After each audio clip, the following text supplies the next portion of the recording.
Përmes një mesazhi të ndjerë, kryeministri në detyrë i Kosovës Albin Kurti ka krijuar lidhjen e veçantë dhe të pazëvendësueshme të shqiptarëve me datën 28 nëntor, duke e cilësuar atë si piknisje dhe vimësinë e fatit ton historik.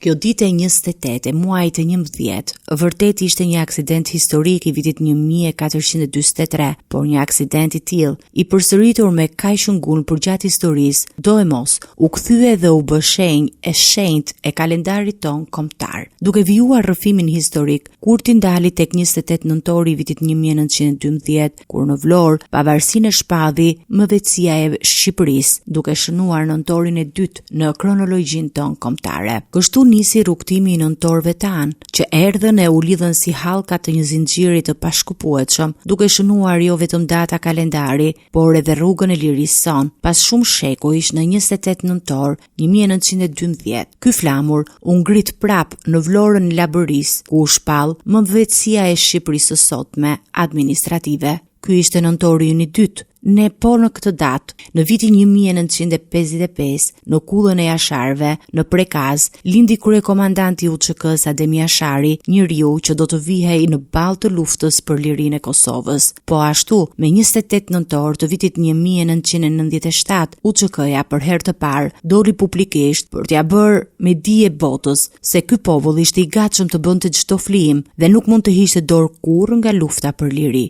Kurti theksoi se të gjithë këto ngjarje të ndërthurura mbi sakrificat njerëzore, përpjekje të vazhdueshme me ëndra shekullore, u kurorzuan me dy shtete shqiptare të pavarura, Shqipërinë dhe Kosovën. Sipas tij, sot shqiptarët ecën me shikimin drejt së ardhmes drejt një nëntori të tretë, që sipas tij duhet të vijë përmes punës, përkushtimit dhe vullnetit të përbashkët për të forcuar shtetin dhe rrugën europiane. Mesazhin e mbylli me urimin që ky moment historik të afrohet sa më shpejt.